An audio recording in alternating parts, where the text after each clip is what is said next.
people confuse or misinterpret what the whole point of fasting is. A lot of people think, okay, it's the month of Ramadan, you must fast, you must be holy, you must, do all these things. You must make drastic changes for a month, and then after that month, you can shift it back. I don't think that's right, personally.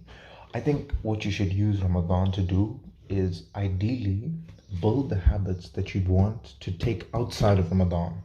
That's what you should do.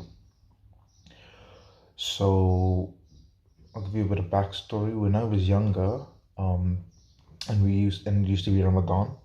Ramadan was nice because what would happen is you'd fast the whole day, you'd be hungry, and when you're hungry, you tend to, what they say is, have big eyes. So you'll look and you will maybe, quote unquote, you set yourself on, I will eat this much because you're so hungry. But when you eat, you actually don't eat as much. So when I was younger, when it was iftar time, you got the samosas, the halim, the naan, the biryani or the curry or whatever curry there was. And yeah, that's what we had. It was very tasty, but very unhealthy. So I'm going to give you 3 tips to use this Ramadan so that you can lose the weight and keep it off. Drop a like if you enjoy the video. So the first thing I recommend, tip number 1, try not to eat oily foods. Okay, so they say that oily foods is bad for you, and that is correct. Deep fried food, anything deep fried is generally bad for you, but fat in and of itself isn't bad for you. Fat, funny enough, the idea of what fat is a concentration of calories. That's what it is. When people are climbing mountains or they're going on long journeys, they can carry fat because what happens is the density of the calories in fat is higher than anything. There's no meat that has higher calories per kilo than fat, and there's no carb that has higher calories per kilo than fat. So what it is it's a concentrated amount of calories. So what happens is when you've been fasting the whole day and now you take your food and you put it in oil, you're essentially adding a lot of calories. So let's say, back to one of my old videos where I talked about your maintenance calories being 2,500, right? If your maintenance calories is 2,500 and you don't eat the whole day, assuming you have something for Sari, let's assume you don't. Alright, let's assume you don't. For this example, you don't have anything for Sari. You need 2,500 calories to maintain your weight. Otherwise, you'll lose weight. So now, if you go and you have samosas and biryani is full of oil. What happens is you may not eat a lot. The amount of food you'll have on your plate, maybe a full plate of food, but because it's so drenched in oil, it's calorie dense, and so you end up eating about maybe like 2,000 calories or 1,500 calories over the night. Well, when you break your fast, then you go for tarawih, then you eat again. So it's like these things. But what happens is when you have oily foods, you reduce the calorie deficit a lot, as well as oil in and of itself. Deep frying food isn't very healthy.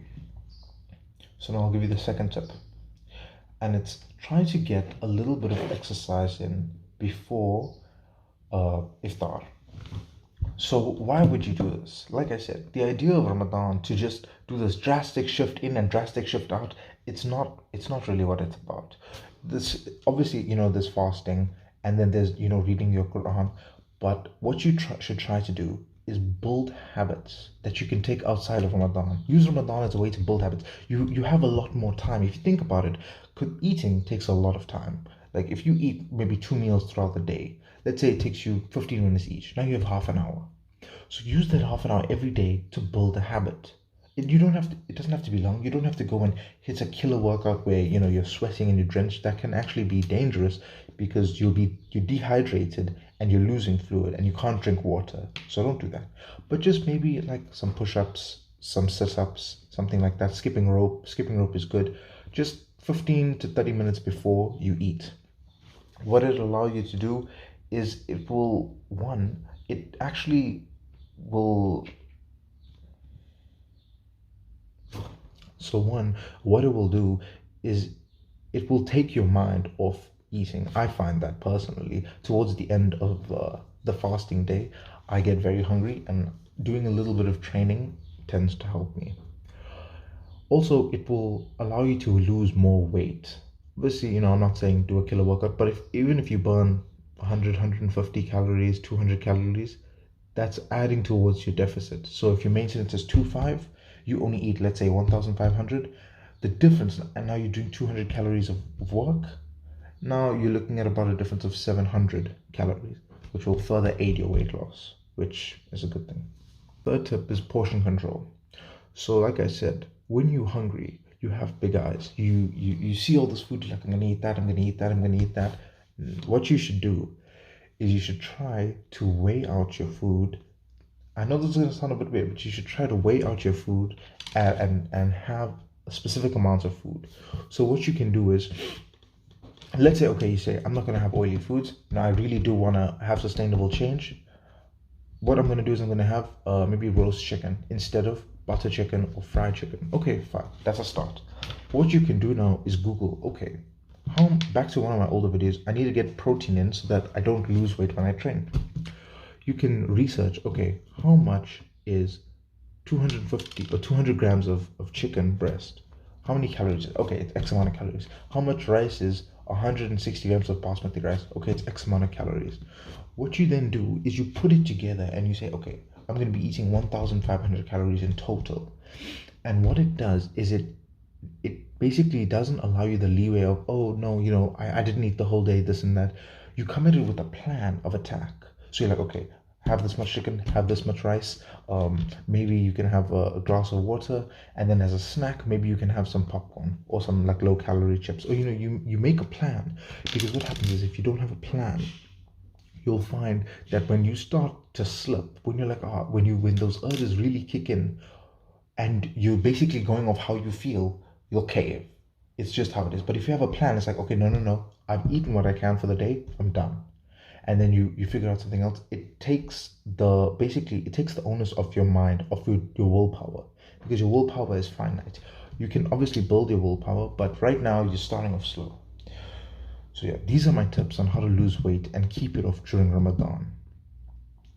If any of you want to talk to me personally, there's a link in the description. You can just click on that and book a meeting, and I can help you personally with your weight loss journey. I so far have lost 20 kilos. I went from someone 8 months ago who didn't train at all. I was 150 kilos. I didn't train at all. I was like, what's the point of training? I had a bad diet. Fast forward to now, I was able to train up until Ramadan. I was able to train twice a day, every day, with a relatively clean diet. If you want personal help from me, there's a link in the description. You can click on it.